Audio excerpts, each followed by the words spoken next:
Welcome to my second video on 6 things pagans get wrong. This is apotheism, also apotheite on Twitter, and apotheism on Facebook as well. So this is focusing on monism, which is a frequent topic of debate among pagans recently, especially with the kind of uprising, the growth of Platonism, the interest in Platonism, and between those who don't necessarily agree with Platonism too much. So let's get into the topic of monism. People who have seen my first video from quite a while back, this was a topic of debate that I had with... I say debate, I'll be frank, it wasn't really a debate. It was a very critical video that I made of Mike from Imperium Press and Dave Martell. And this is probably something that I should have done then, but I'm doing it now, so it's quite late, but here it is. Common criticisms. This is what I've gleaned to be the common criticisms, but that said, if, for whatever reason, I haven't convinced you thoroughly enough in the comments, absolutely comment your criticisms. I'm happy to address them. Unity is an illusion that arises from multiplicity. Unities are a kind of mental semantic produced by the mind. Everything is multiple when broken down out of their unities, proving multiplicity more fundamental. Monism unifies the gods into one god, tantamount to monotheism, which is what I've been called, accused of being a soft polytheist. Monism abolishes differentiation, but difference is necessary to distinguish things, and abolishing difference has all things become one and indistinguishable. But since things can be distinguished, oneness cannot be fundamental. This is a big part of it.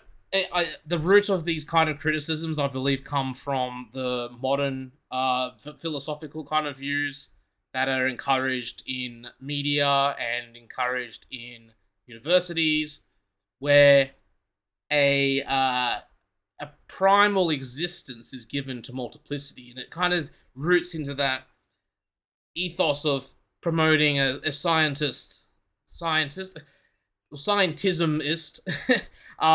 point of view of the world, where everything is kind of just manifests kind of spontaneously from this multiplicity of existence, and that there's no unity in things that's intrinsic, but rather everything is distinct. And this was one of the arguments that I see often, is that when you try to unify the gods, you annihilate the distinctiveness that gives the basis for polytheism. And that without having the multiplicated principles, which would be the gods, there's no way that you could ascribe them certain characteristics and a certain individuality to them. This is the kind of argumentation that I hear, which often comes from the Sedian theology. I don't know how big they are. I don't think they're that big, but the kind of theology that isn't particularly rigorous. That's usually the way that I can say it, is the pagans who don't have a theology that's meaningful.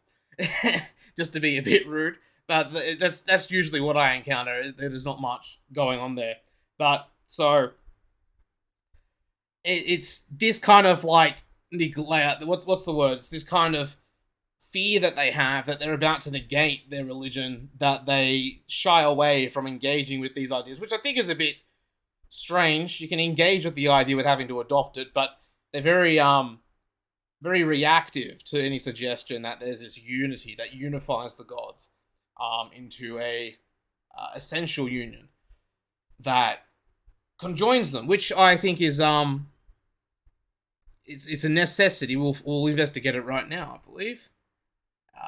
So this is one of the things that I notice, is that often it misunderstands the kind of monism that Platonism promotes. Monism isn't just one kind of understanding. There's multiple different kinds of monism. And so the Platonic monism isn't the same as the Parmenidean monism, for example. And you need to be wary that what might be a genuine critique for one of these things is not going to be necessarily applicable to another kind of monism. And the fundamental part of the Parmenidean monism is that some of the arguments that I've heard made against me has literally been the same arguments that Plato made against Parmenides. Can't speak anymore. Parmenides, and which is the irony is, of course, is that while as much as they claim that they've investigated these things, if they had investigated it, they would know that Plato made the same criticism of Parmenides. But in any case, ultimately, monism in Platonism is rooted in these differences that they seem to believe has been absolved. Now, Parmenidean monism, I believe... well, I don't want to piss off anyone who's a Parmenidean if by misrepresenting their case, but as I understand it, it does try to dissolve the differences and basically turn them into fundamental illusions, that the differences don't actually exist. And this was a criticism that Martel made and Mike made of Platonic monism, which was incorrect because Platonic monism very much utilizes difference as the foundation for being, but Parmenidean monism doesn't. It's the Parmenidean... as much as I'm going to keep saying, I'm going to end up stuffing it up. The P-monism, that still has Plato in it. You know what I'm talking about. They believe that difference is absolved. You have this melting of everything into just a uniform oneness, that everything is kind of illusory.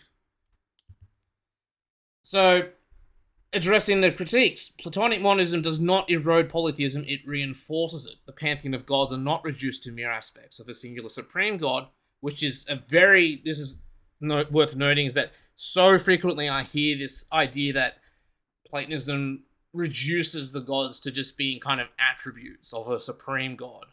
That it's like, the traits of a god, and they're not actually real, they're not actually living, they're not individuals, so to speak. Obviously, they're not living lives like we do, they're not individuals as we are, but they are, in themselves, self-perfect, living beings. And they have identity, and they have consciousness. So we have, while we do say that they certainly do participate in the Supreme God, and that they have a union in the heavens, that doesn't necessarily mean that they are then made into aspects or traits. Now, I won't say that some Platonists tend to get too enveloped into the kind of abstract thinking, and then when they try to explicate that thinking, often it comes off very dry and very abstract and very very coded and so on. And it does feel, when you read that stuff, like you're kind of taking the life out of religion. And I can understand if that's been your experience, then absolutely, it's, that would be the takeaway that you have. But it isn't actually part of Platonism, and this is kind of the consequence of the fact that we don't have a Platonic academy, we don't have the initiation anymore to properly educate people. No, that's incorrect, this is how it's supposed to be. And so people get interpretations that kind of draw the life out of things. And we also inherit a tradition from modern academia, and then also from the Christian interpretations of Platonism, which has kind of really dried it out and really removed the life-affirming aspects, really removed the kind of organic and intuitive understandings, and turned them into a very dry system that's just used to justify things rather than actually, give a greater understanding. So that is understandable, but to emphasize, that is not the case. It's not a matter of just aspects or attributes, but they are living divinities with consciousness and have self-identity. So Platonic monism affirms the multiplicity of gods by necessity of reason, which is another part of it. It's actually, as I said on the first point, it reinforces it. It doesn't erode it and turn it into a kind of just proto-monotheism, which is the biggest accusation constantly. It enforces it by the force of its reasoning, and this derives from the epistemology of Platonism, which is that on the grounds of the mind being able to entertain real ideas, those conclusions that are derived from those ideas and the reason that participates in the divine ideas can deduce realities that go beyond the senses. And in that deduction, I won't go through it now, but in that deduction, we do find that there's a necessity for a pantheon of gods, not just one god and then bam, the next thing is a cosmos. There is a multitude of causes and principles to things, which are the gods. Realities unfolding via differentiation and identity establishes the progression from oneness to multitude. So there isn't this case of everything just being one in an absolute, or that's wording it wrong. It's not everything being one in an undifferentiated sense, but that differentiation occurs, and this is the basis for being. And it is so fundamental to Platonism that it's just ridiculous that anyone even accuses it of having difference taken away from it. It is so part of Platonism that it's frankly just ridiculous. Like, it shows that there's been no investigation into it because it is so key to it. There's no way that any understanding is made of any kind of being. There's no description of nature without recognizing difference as being the establishing of identity in things. Because without that, then there's no way to distinguish. And I mean, that's an obvious conclusion, but I don't understand why that automatically means that Platonism is wrong, because it's literally baked into the system. Divine procession from Jupiter unfolds by order of an increasing differential magnitude. This procession establishes the eternal existence of the pantheon and the cosmos. I've made a theological point there of the eternal existence of the cosmos, but we'll probably have to talk about it in another video, because that's another whole thing about whether the cosmos is eternal or not. Platonism says that it is, because it derives from eternal principles, so itself should be eternal, but there's obviously disagreements there. So now, in regards to hard polytheism, just to kind of make a counter-argument towards the kind of position that we have multiplicity as the primal instead of the one, I just wanted to emphasize some points here, which may piss them off, but here we go. So-called hard polytheism is metaphysically incoherent. Hard polytheism denies all unity among the gods because it's their disunity and multiplicity that is the grounds for differentiation in the cosmos. This is what they argue. If they are disunited, each god must be totally unlike one another and cannot share anything in common that could unify them. If they are unlike, they cannot share a cause, as this would give them a unifying commonality. If they are unlike, they cannot share the same reality, as this would give them a common unifying existence. Thus, each god in hard polytheism must make its own reality to be distinct from all other gods. Each god can be the only god of their reality, as sharing a frame of existence with another god would mean a unity with them. Ergo, there can be only one knowable god.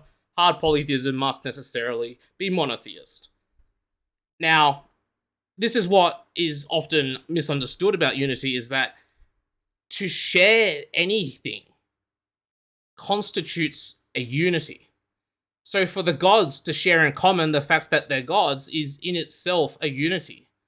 How else would they share that essential attribute, so to speak? How would they share that nature of being if it weren't for the sake of them participating in a unity of that being? If they didn't, then how did they come to the same essences? It's kind of like asking for a... there's actually no example I could really give that would be really true to it, because I was going to say, it's like kind of expecting that a dog would give birth to a fish or something like that, but then that would still be within the realm of existence at least, so there's a unity there. It's like trying to, like, I guess, connect another universe that we have no access to. Like, that would be a true multiplicity where there's no commonalities or unities whatsoever.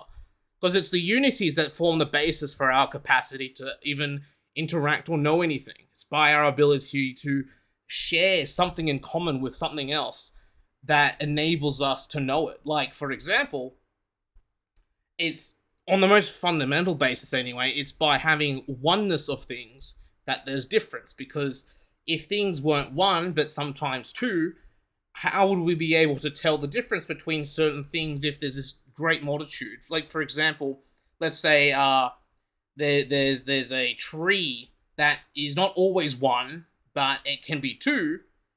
You would not ever be able to say for certainty in any circumstance that this one tree is the same tree that it was before, because it very much, even though it's the same tree, we can't distinguish it as a one thing.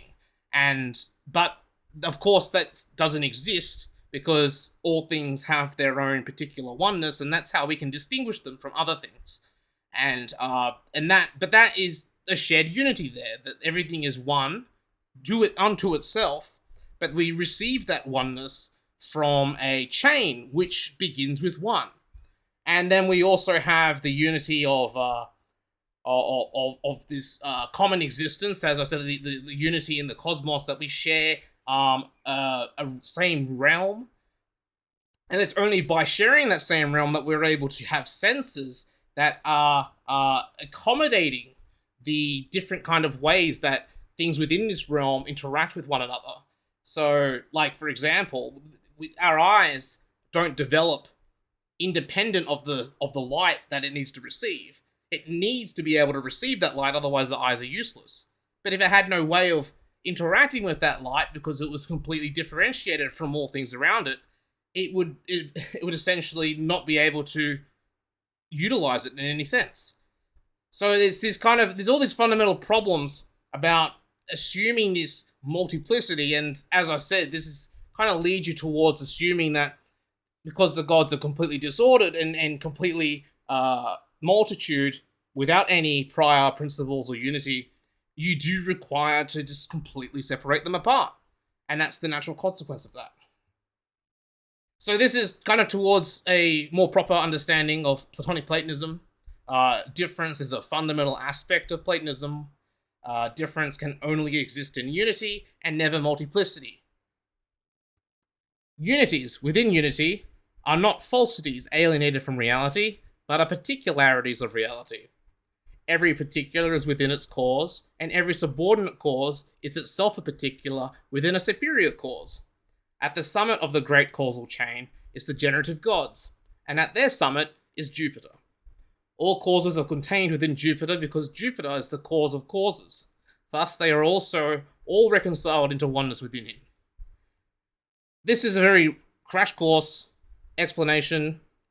I probably will have to do another video on this, and I think that it's a worthwhile thing to do. I probably have content on my Twitter already that explicates this, so if you really wanted to go digging for it, you could probably, start searching using the advanced search Unity and stuff. But it's definitely deserving of its own video to properly explicate the whole system, which I'll probably try to do that after this series is done.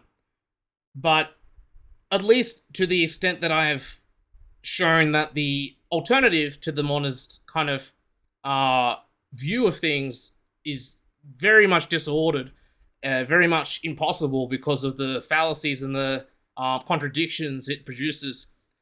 We do require this monism, and ultimately the criticisms made against Parmenidean monism is accurate, and so we default to a Platonic monism, a form of, like, a system that recognizes and affirms that there are a multitude of gods, but it doesn't disunite them, but instead explicates that union and how it manifests and into the world in its emanatory goodness that imbibes the world with its beauty.